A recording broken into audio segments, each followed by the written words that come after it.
ebube ndị nsọ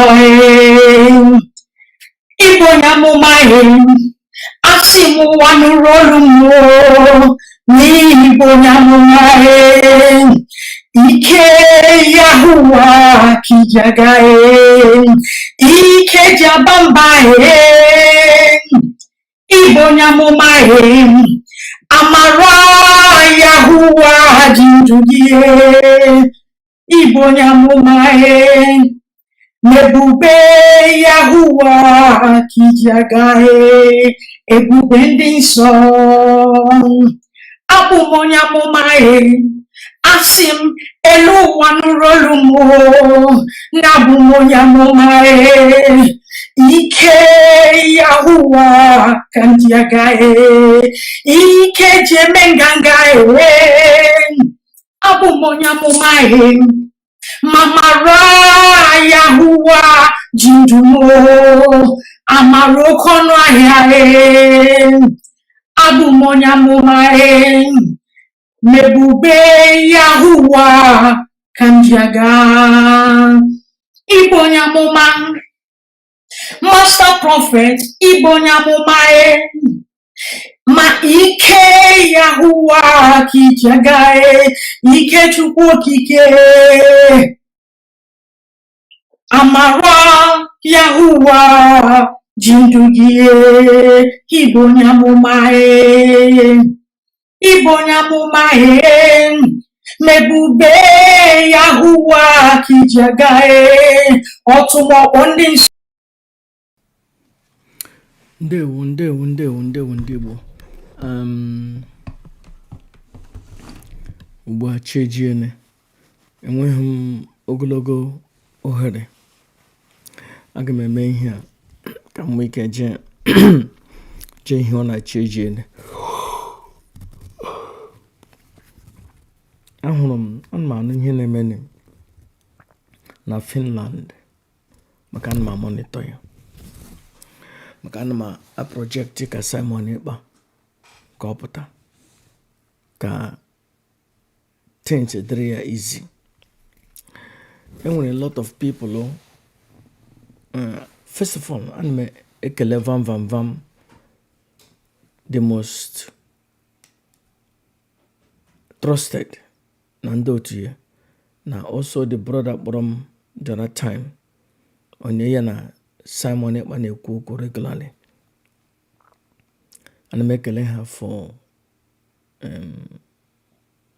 a plan or a program like this, and the program na ha this thing na ha adịla successful. So ekele m Vam the most trusted na ndị otu ya ịhụ na something na-aga n'ihu. Enwere, as I said before, a lot of people were in their time zero ticket with their own money ihe niile jem Finland to be with Simon Ekpa. This is awesome. Having said that, ije nga ịkụrụ ose ka nga ịkụrụ ọkwụrụ, a ga-enwe ahịhịa ndị jọsụrụ puoni, and ahịhịa ndị ahụ niile ka efopụ ya. Agwara m Vam in the beginning, see ya, be careful, ha dị careful, ha dịkwa prepared ịkwụpụ Adadioranma n'ọkụ mgbe ekwesịrị ịkwụpụ ya n'ọkụ. Agwala m ya jiekwa ojijie esi ya dịkwa na ure dị ịkwụpụ Adadioranma n'ọkụ mgbe ekwesịrị ịkwụpụ ya n'ọkụ. But him na Adadioranma has become a danger to herself and a danger to onye ọbụla nọ ya na ndụ, and maybe she might also be a danger to Maazị Simon Ekpa. And o nwere ike decide that Simon Ekpa elegeghị anya, nwere ike ya dị ọsọ were mma ịga Simon Ekpa n'afọ ọ ịchọ ihe amụ Simon Ekpa. So Vam dey careful, ha make sure na a ga-enwe security around Maazị Simon Ekpa. because Adadioranma cannot be trusted. Now, let me just go ahead and play this video, and when more you play other things, because now it's getting to 1 a.m. So can I play in here? Then I just say one or two things. I think after that video, I will say something about 5 or 10 minutes, and then that will be it. So please join me. Let's listen to this. Hey, ụmụaja ụtụtụ ọma nọ ekele nọ anyị nọzi n'ebe a I'm another place. ya anyị bịa ka anyị kpọrọ bata obie ọkwa chains a ha kọrọ Biafra tata ka anyị na-akụgharị eme anyị ga-eso anyị onye ọbụla just kpere ekpere anyị emego nke mmadụ ga-eme ọzi Chineke ka anyị na-ayọ ndewonu. Hopefully anyị ga-enwe good news soon. Daalụ. Okay. Sister. Okay. Sister. Nne m ana m aṅụ ụmụnne m ana m aṅụ mmiri. A sị na mmiri wọndụ aṅụọla nke ọfị wee shine all my brain. Ka wee fụ ife bụ na ife nzuzo na ịma achọta ya today. Ada ndị mba na ndị egede na we dey here. Chere na ka ṅụsịa mmiri ka gwuo n'okwu mma agwọ. Okay. That's surprising.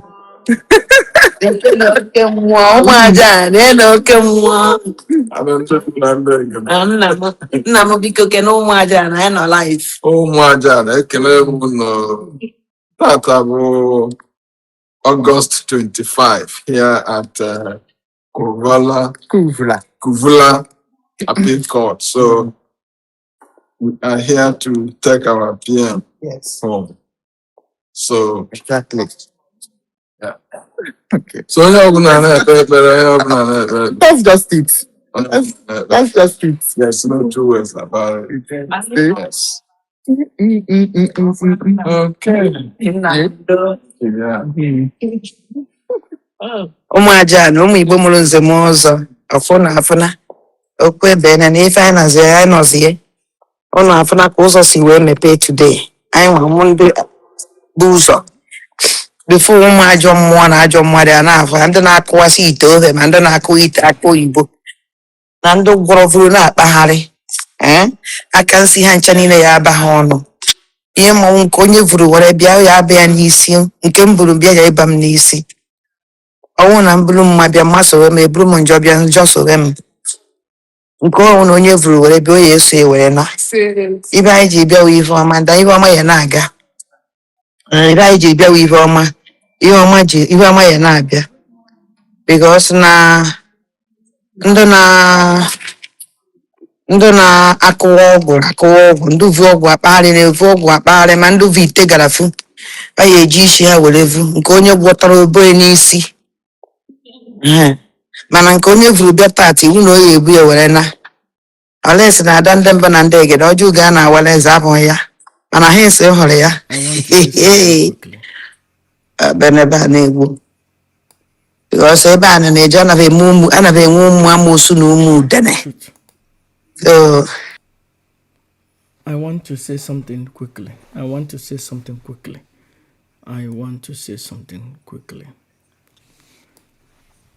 You have to understand. Ndị niile nọ nga, ndị ojii niile nọ nga ahụ. Ndị ojii niile nọ nga ahụ wụ ndị IP, wụ ndị otu Simon Ekpa. Ndị niile nọ nga ahụ wụ ndị hafụrụ ihe ha na-eme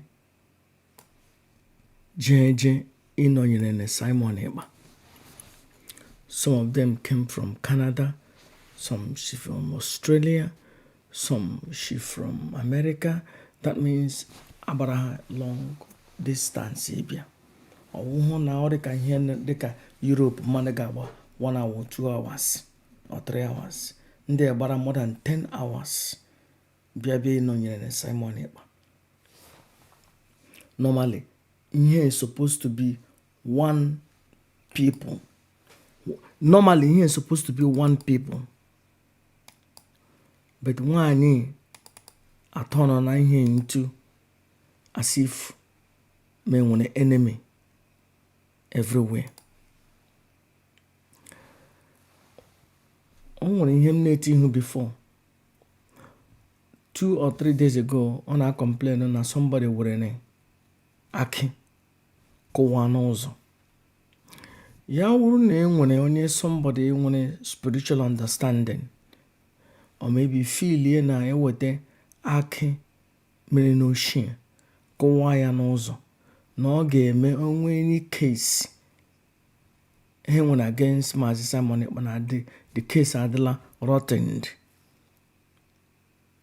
Echeghị m na o nwere onye bịara nga ahụ bịara ka ya gwọ ọgwụ ka ya gbuo Simon Ekpa.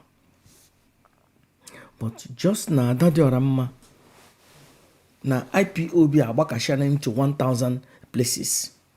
Ndị nọ with so ụtọ anyị ji ekwu IPOB erukwara ha na let's say anọ ha 2 groups.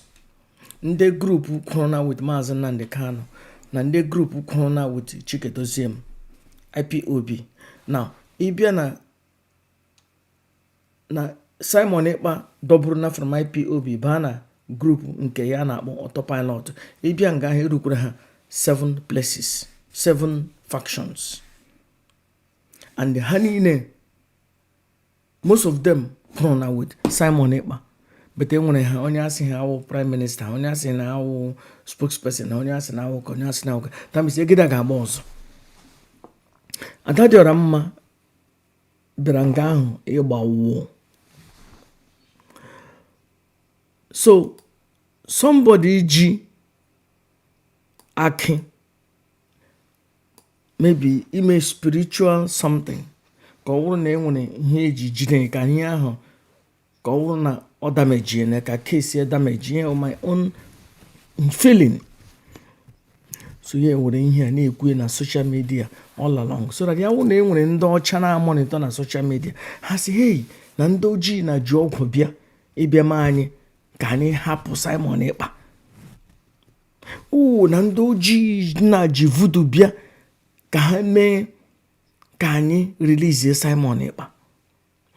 Enwere na one person na-eme investigate because a ga-enwere na ndị kripo na wọchị ihe na-emene.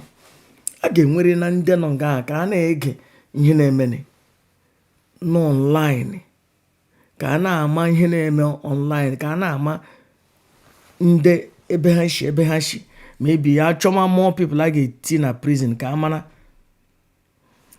Ha hụ na Adadioranma na-ekwu na o nwere ndị ji nshi bịa, so ha ga-efeel na eji nshi maybe ka akụ anyị ka anyị release Simon Ekpa. Ihe isi ike n'ebe Simon Ekpa nọ. Ọkwa mana o nwere ndị jicha chaplet dị a.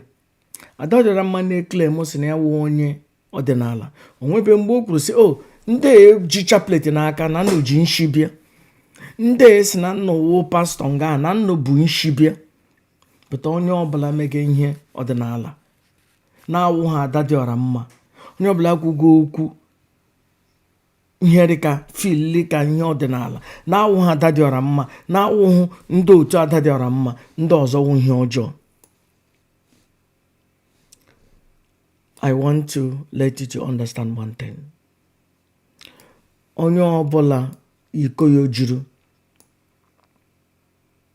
mmụọ nọ n'ala Igbo, Chukwu ga-akpara ya pata ya to their working one, and their working one ga-akpado ya for destruction. Adadioranma akpadono m ya for ara, and the ara is being manifest little by little. Akpapụla m ya paa ya si ya ngwa ebe ọ na ị chọrọ ka ara gbaa gị, ị chọkwanụ ka ibute particulars gị ka anyị hụ ya, bupụta ya. Ị chọọ ka ibupụta ikpu gị, bupụta ya. Ị chọọ ka ibupụta ara gị, bupụta ya. Ị chọkwana ikpe ike gị na social media, ị chọọ ịgbara ara gbaa ara. Ị chọkwana isi nga ahụ wopụ asa onye isi na-arị mma wopụ. Anyị na-ele gị. The working one, but I want to see Apomaka. I took a hum. But get your mom, a god. And now, on a him and it happen. Can you watch here because I want to sleep in the next 10-15 minutes. Nonya, unu fụ ka dị si court si edo adụwara anyị machine coffee wee wụle great court ọkwụ na ahụ na ndị si na ọbata obi ya eleka na prison ha nwa ndị ya eleka nụ ndị si na ọbata obi ya ha pụta na ha nwe isi anyị atọ na ya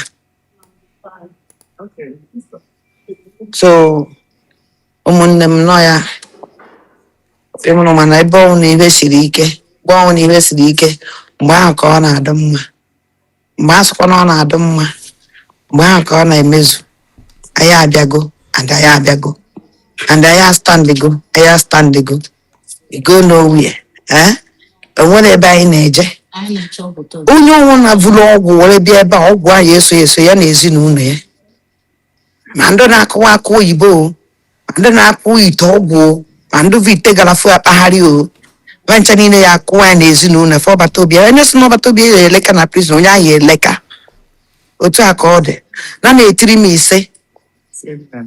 ise ụmụ Igbo mụrụ nze m ọzọ na-eti ise na ndị abịara ogbugbo na abịa ha ọzụzọ and ife papa edewere ga aha na balikiri PM we love you PM we love you ma na ji shi na aja na-akpagharị inyewu PM ebe mmadụ vụrụ akwa iwe lelele na-ejegharị na-achọ onye ahụ na-akụ ya n'afa chie n'aka ya na-akụ ya n'afọ ezinụlọ ya ịma na onye ahụ daalụ abụghị na m onye siri obodo oyibo si Afrịka bịa vụrụ ọgwụ bịawa obodo oyibo na-achọ onye ọ na-egbu na nshi ịma ụmụnna ya n'ọnụ onye gbuoro na onye akaba si evu na-egbu na-aga akarabanwụ ndị ovu egbu aṅụ ọkara na-enye ndị mmadụ isi na-ejegharị gụrahụ ka were isi nye ebe mmadụ atụ ha egwu na pọblik wee vụrụ ọgwụ were bịawa kọtụ gara kụwa ọgwụ ịma na onye ahụ na ihe ogburu ka nkụ mana kwa ịfụrụ tata onye adọkwa kpọkpọ ihe nnukwu ofe ebe na ncha niile na-asọcha oyi anaghị asọcha oyi for A to Z anaghị asọcha oyi so ọnwụ na unu n'anya unu afụ ka kọtụ ebe a dị kọtụ ebe a maka ịnanya n'elu ya efu ka esi wee lụọ ọnya na ihe etu ugo were fụta tụrụ ugo were na ọgwụrụ ọgwụ na ọma nle anaghị asọcha oyi so nọ ka o si were dị adanne ede aha so onye the only thing na-achọkwa ime ka unu mara wụdati na ụbọchị taa o nwere ya na taa bụ ụbọchị ọṅụ ụbọchị niile abụghị ibe akwa taa bụ ụbọchị ọṅụ ụbọchị niile abụghị ibe akwa tata ụbọchị ọṅụ ụbọchị niile abụghị ibe akwa ma ndị bụ nsi akpagharị ma ndị viri aka oyibo agwọrọ ọgwụ n'ime evuru na-ejegharị achọ onye ba na-akụgbu n'isi ha ka o ya ana back to sender onye m gwara ha ụmụ amoosu na ụmụ udene mgbe onye na-ahụ ha ncha niile na-adịcha ka ndị na-asụ oyi ụmụ udene na ụmụ amoosu ọkwa ihe m gwara ụnụ adụtụ ahụ si gwa ya ụnụ na ka o si eme ọkwụrụ na aghọta so na we dey here we go nowhere ada ndị mba na ndị egede mụnwa onye isi mụnwa bụ ike ọkụghọtara ma ndị na-abata na studio m amonitọ ka m siri nọrọ ncha niile ọkpụrụ ka ụnụ na-afọ ụmụ udere na ụmụ amoosu onweghị ụzọ esi ha amonitọ m so ụnụ n'anya ụnụ a na-afụ azị ndị anyị si na-elu ezu ụka ahụ eri udene atọtuo gịnị atọtuo ngịga ọkwa ya adanne ezu ụka ahụ eri udene atọtuo ngịga so anyị atọ ya ezugo ka anyị eri udene anyị atọtụzi ngịga ezu ụka ahụ eri udene anyị atọtụ ezigbote ngịga ọgwụ babụrụ bịa tata ha ya evu ewere na ebe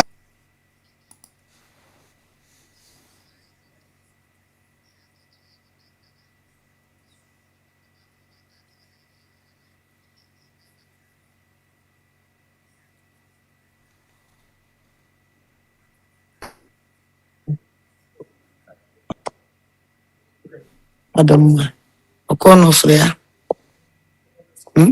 Ono for Simon Banjoko. Nini eba Njok Simon. Simon Banjoko. Simon Njoko eba. Okwa sutara m ya. Ono Freya. So iji gosi unu yes, na ebe aka ya. Onye ọ na chicha plate ye. Onye mara mmụọ na-akpọ ya. Ụwa mmụọ mmiri. Ụwa mmụọ aja n'Igbo mụrụ nze m ọzọ. Kwa ndị mbụ na ndị egede ndị chi ya n'Igbo niile. Kwa ọnụ mmụọ nwa n'Igbo m na. Kwa ọnụ aja n'Igbo. Kwa ọnụ ncha niile. Ha binye. Onye gwọrọ nke ọ gwọrọ were evurube onye agwọ ewere na mbara be nne.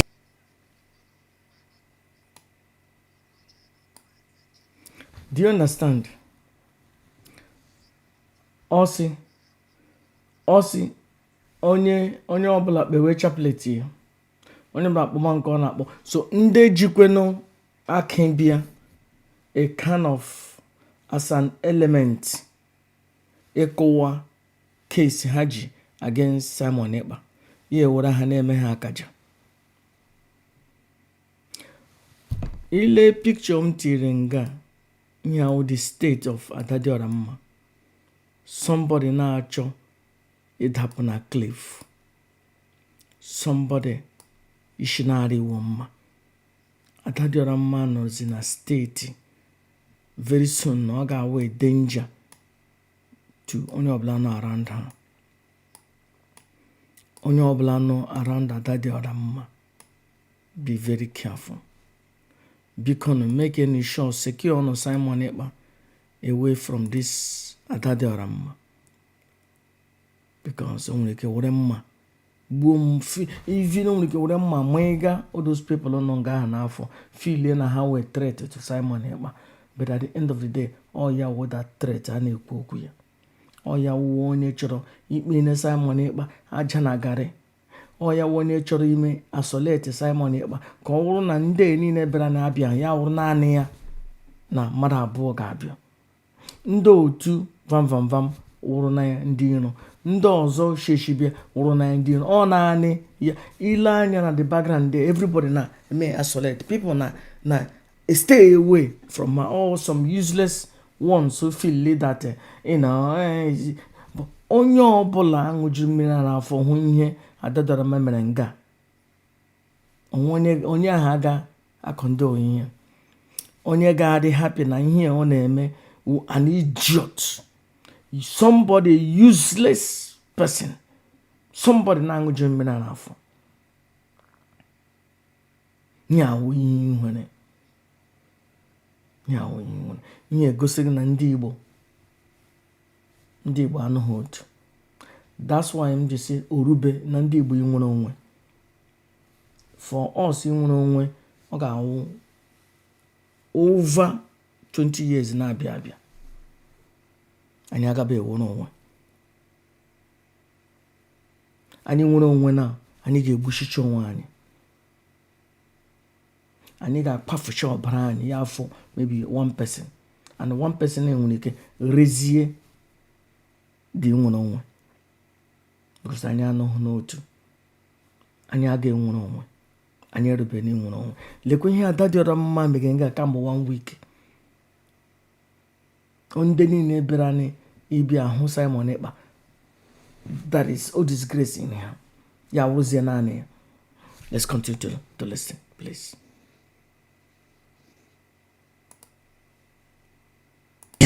Onye eje n'isi ụmụ ya niile. A gwara ma na one aka oyibo ahụ si ile, one aka family ya niile si ile, one aka generation upon generation ha si ile. Ọkwa ịghọtago?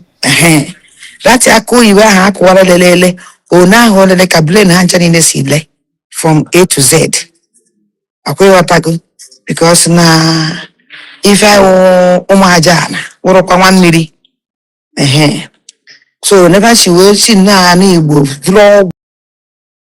So Adadioranma ya rụkwanụ na the intent onye kọwara aki bekee ahụ aki oyibo ahụ wụkwanụ ka ọ dịrị Simon Ekpa mma.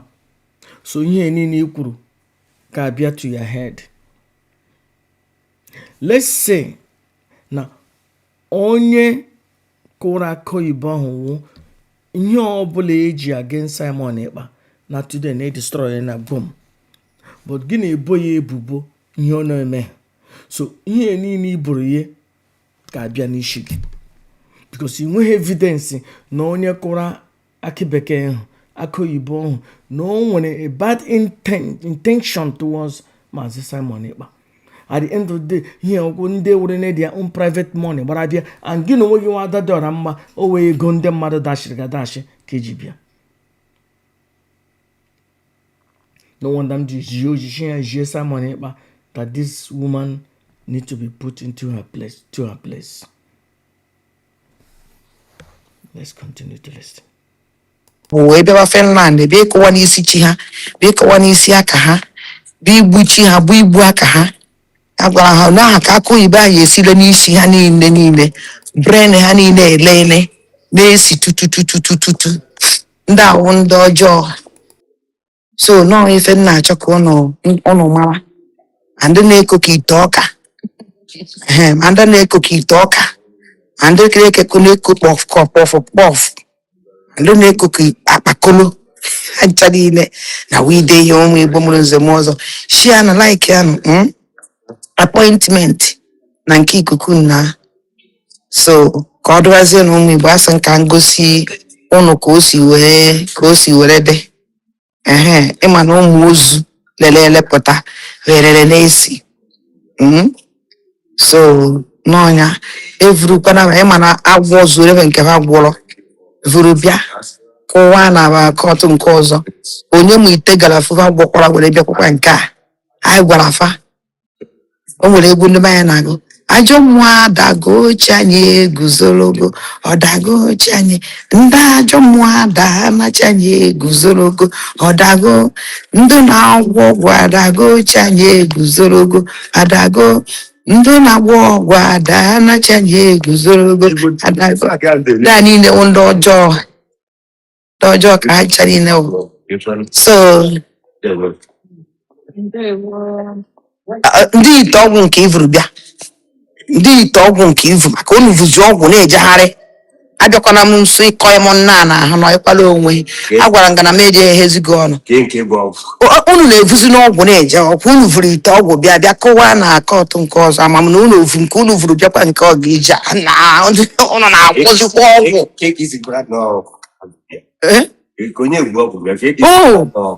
Kabisi ime anụ ọgwụ ijere eju na onye kụwara na jụọ ihe ọ kụwara na ndị otu gị kụwara ọgwụ, ijere eju ọgwụ ha kụwara ọgwụ gịrị dị n'ime. Ana m ekwe m ama, ana m ama ibe mere eso m ụnụ gwọ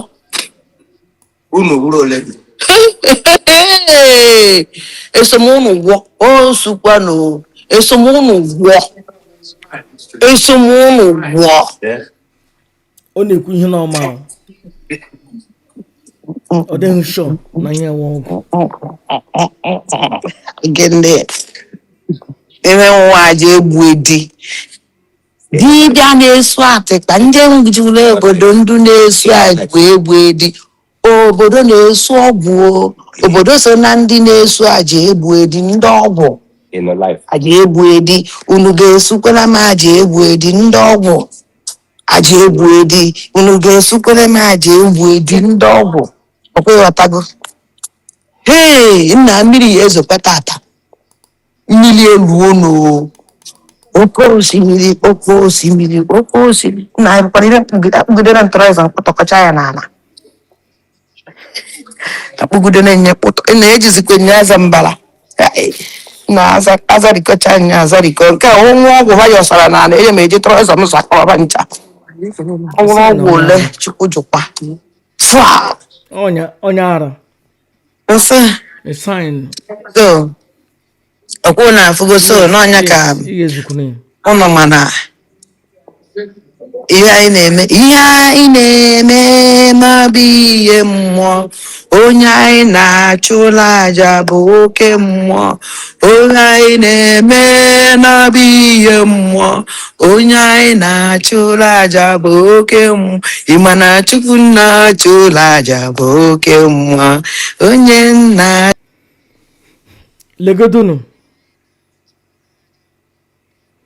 legodunu ndị hụrụ ya n'ihu, most of them shicha America bịa or Canada, North America. Ọ just na-disgrace ha. Ọ nọ opposite na-agbara ha ori, na-eshekiri ha ike. But ozi finally ka ewepụtara ka somebody bịara nara ya the camera, anya ahụzie na o shekigiri na ha ike for hours. Ọ na-eshekiri ndị ha ike, na-ajara ha ike. Somebody nọ nga ahụ sị na ọ na-ajara ndị ha ike, na-agụri ndị ọgụga ọlọlọngụ, na ọ jọsọ na-ajara ha ike, na-eshekiri ha ike. Mgbe nwaanyị nọkọtara jee n'ime ahịa na-ajara na ndị mmadụ ike, ihe ọwụwụ saịn na ara ebidono. Imagine ndị ya na ya kwụbịa. Most of those people nọ there n'azụ ya gbara their own ticket bịa. Adadioranma o ego adachiri adachi ka o ji bịa, o ego a ga-atụrụ ya iji sọpọtụọ ya. Ledo otu o ji na-akparị ụmụnne ya ndị Igbo, ndị Biafra, ndị believe ka release Simon Ekpa. Lee otu na o ji eme ha. Imagine kwanụ otu ọ ga-eme mụ na onwe m ọ wụrụ na ejere m, because achọpụrụ m ije. Ọ wụ na ejere m nga ahụ, ọ kara ịchọ ime m insult, then aka m iji ọsọ kụọ ya ara immediately, because I cannot ihe nọ m agakwana em accept that kind of embarrassment. Ama dị ọsọ kụọ ya stroke in that ya dị ọsọ nọ nga ahụ daa n'ala. Ana m epịa ya ma ara ma stroke.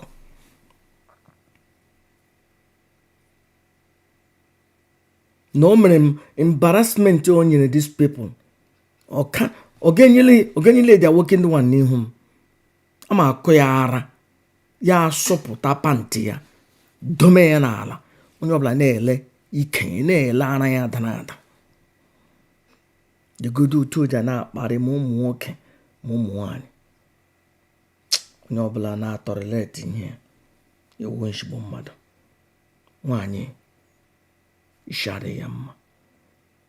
It's about time ka nnụ gbaka aka ka eke Adadioranma eriri, because indeed ara ebidono.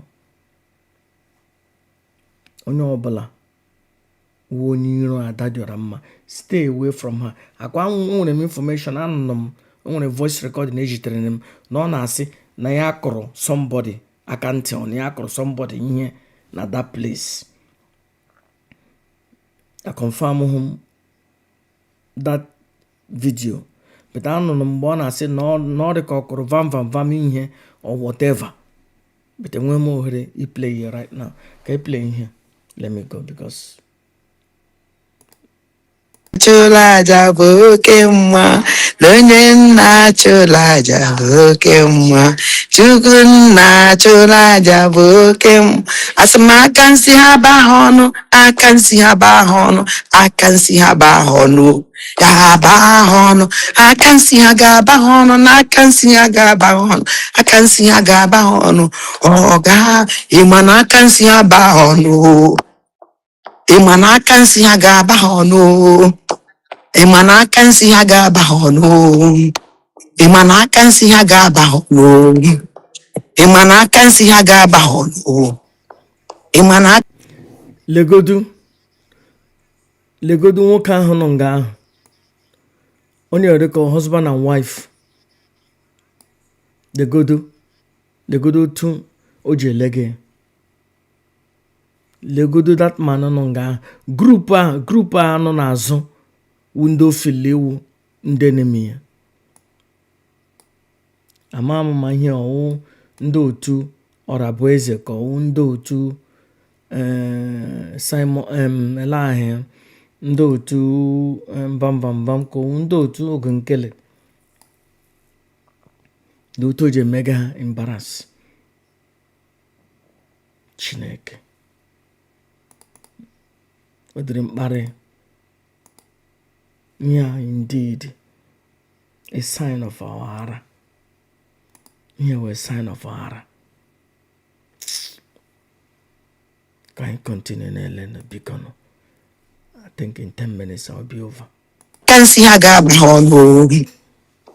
I can see a gabahon, and I can see a gabahon, and I can see a gabahon. Yabahon. I can see a gabahon, and I can see a gabahon. I can see a gabahon. Yaba, Imana can see a gabahon. Yabahon, Imana can see a gabahon. Yabao, Imana can see a gabahon. Yabao, Imana can see a gabahon. Yaba, Imana can see a gabahon. Yabao, Imana can see a gabahon. Imana can see a gabahon. Yabahon. You notice Nande mega live program. Nde mega live program. Ano hana live program. Ihu na onye kamera nọ nga but okwe hu ye na-eme ha interrupt. So that means when security I can ask what is going on here. Omega ha, o disturb ga ha. You need disturb ha. Na agbara ha ori, na-eshekiri ha ike, na-ajara ha ike, na-akparị ha face to face. Ihe wụkwa the same ndị otu Simon Ekpa. Ihe ọwụ ha ara. Ihe ọwụ ha ara. Nwaanyị arọgbagaghị. So ihe otu Biafra ga-eji abịa. O ihe mere ha niile onye ọbụla nwechara ụmụnne anyị ndị bi n'ụlọ na-eme ihe siri ike.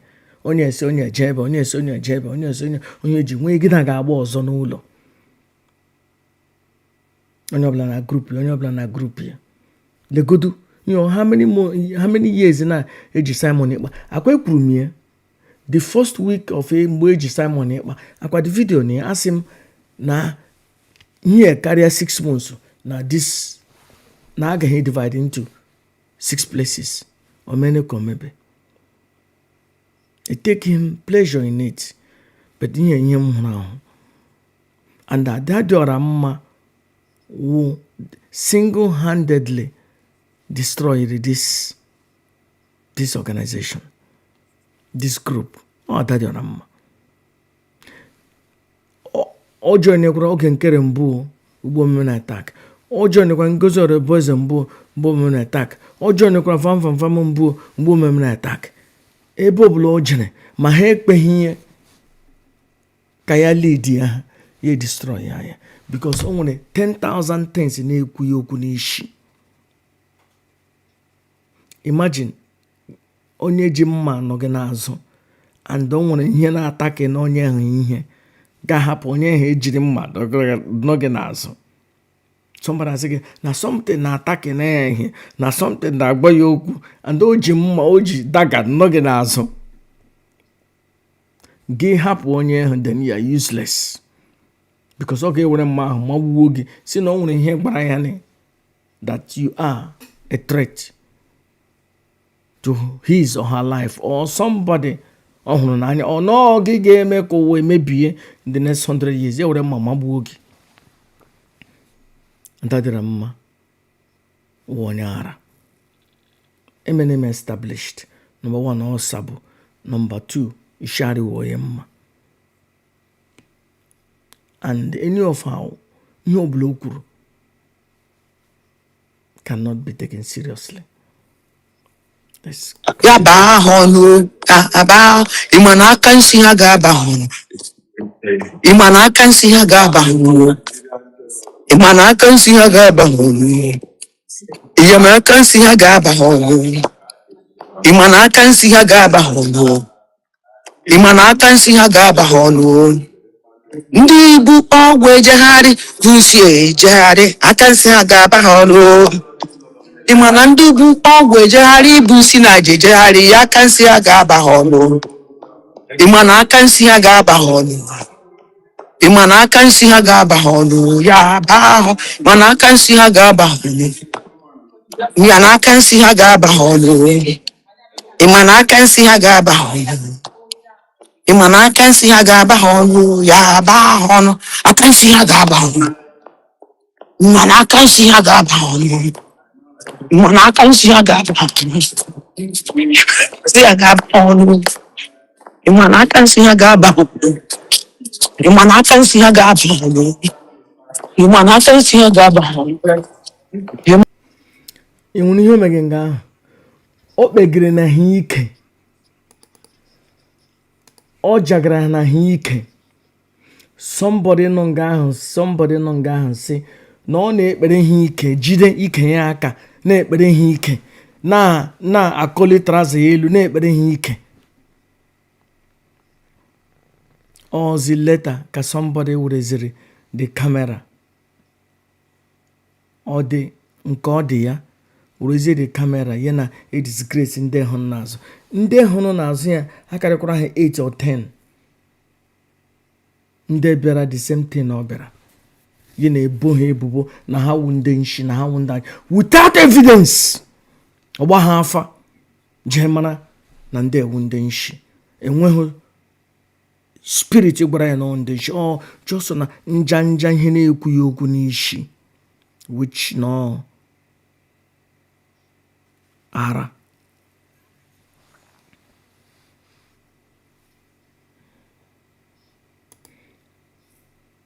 Ịmana aka nsi ha ga-aba ha ọnụ.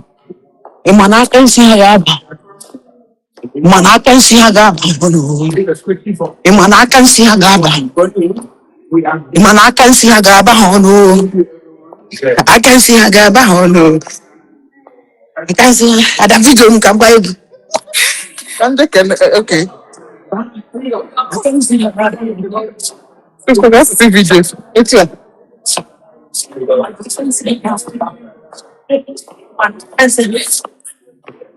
Ịmana aka nsi ha ga-aba ha ọnụ. Ịmana aka nsi ha ga-aba ha ọnụ. Ịmana aka nsi ha ga-aba. Onye na-ada apụtakwa. Ebe m na-agba egwu.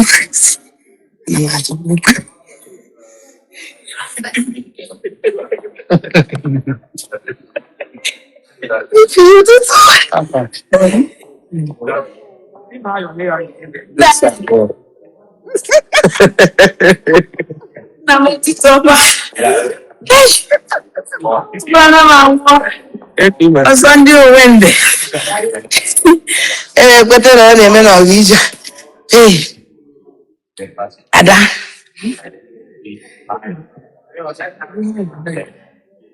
Vidio m. Aka nsi ya ga-aba. Je nọrọ ebe vidio m. Aka nsi ya ga-aba. Ịmana aka nsi ya ga-aba. Ana m avọrọ kọchị. Aka nsi ya ga-aba.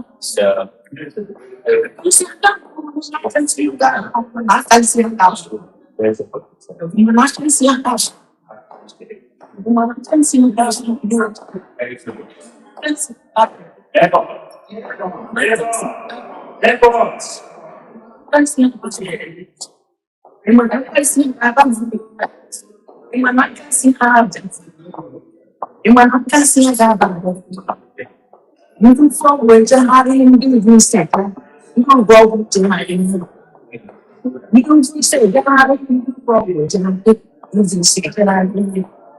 Manatan siya dab. Manatan siya dab. Manatan siya dab. Manatan siya dab. Ya ba onu. Otu abo. Ana enwe obodo enwe. Yes.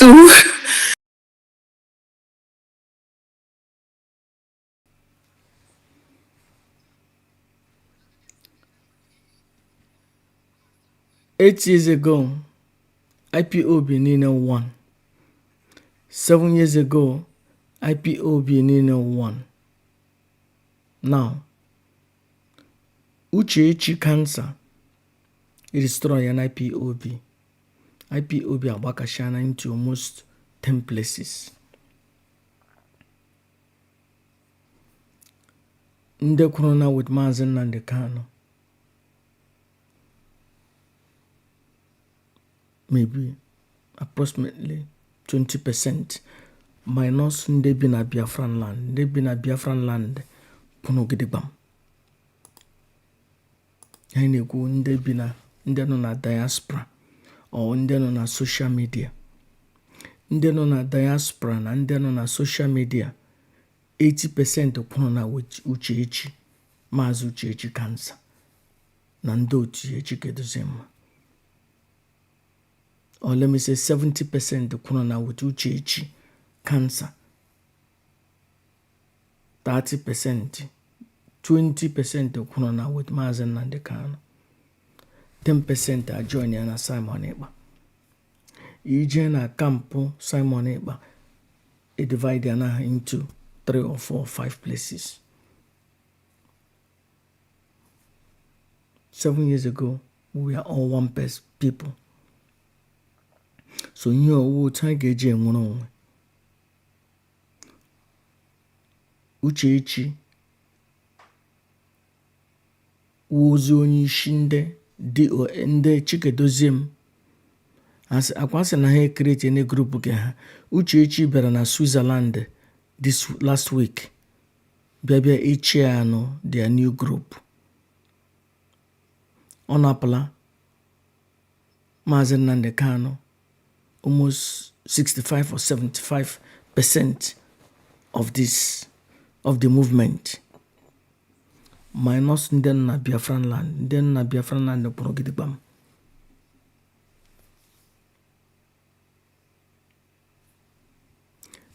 Ihe m hụrụ ọwụ ara. Adadioranma ihe ọwụ ara. Ọwụ isi ara ya mma.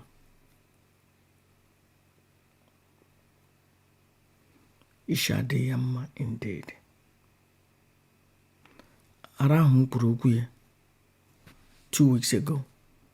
O bidoro mgbe nwaanyị nọ n'ezi were aka abụọ jide na otele ya na-ekpere ndị mmadụ otele ya n'azụ. I wish na ndị ka ọzọ hụ ji kamera ga-eji anyị ka anyị hụ. Nye over more than 15 minutes, more than 20 minutes na-ekpere ihe ike on the opposite side. The madness has begun.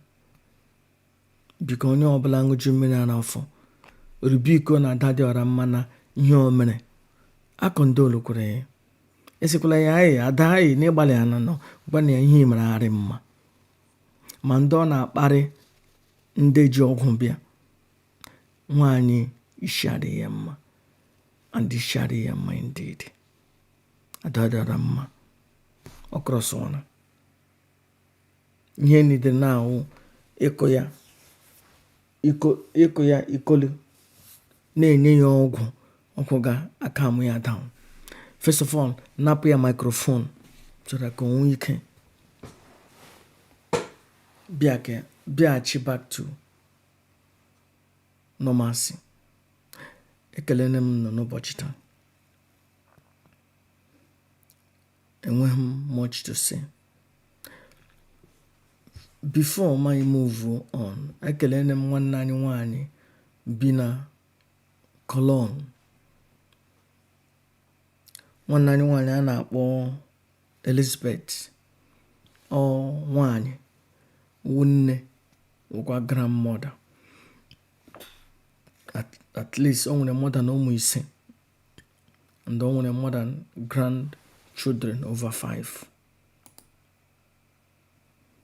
Ekelene m ya for iwetere m this video.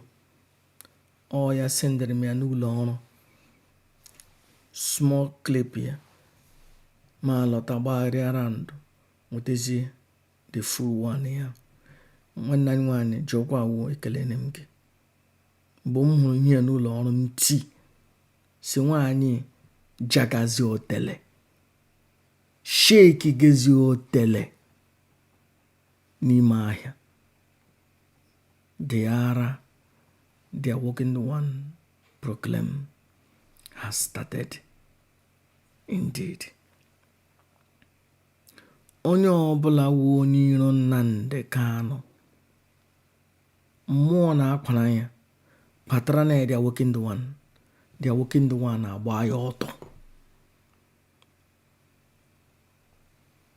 Ihe the gods ji jim years ago same na uchechi wụ cancer. They are working the one na proclaim ya. No cancer. O setibe. Ọ na be Maazị Nnamdi Kanu 75% of the organization. Their working one is powerful. Their working one is powerful and powerful indeed. You can't beat that.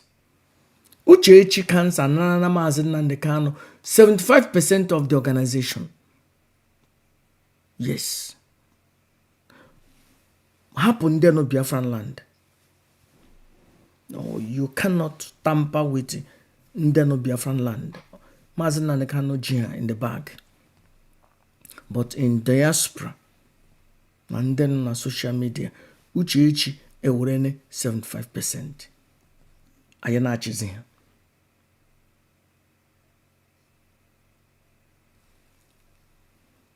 And the war, Adadioranma, ukwano, the bad apple on the camp of Maazị Simon Ekpa. Lady Hone Media. I gotta go. Adadioranma. Vam. Make sure that Adadioranma doesn't come too close to Maazị Simon Ekpa. Vam. I'm drop a voice recording. Make sure that Adadioranma aga abia nando Simon Ekpa. Because only can hear ka Simon Ekpa na hug those people. Only can uremma mabu feel na Simon Ekpa e betray yene. Or uremma mabu all those people. Chineke Adadioranma. Chineke. Alefuone. Ama adịkwa very careful na proclaim ihe n'ishi ndị mmadụ. Chineke. Indeed, I am. They are working the one. And they are working the one indeed. Ekelene m ndewo. Now I gotta go.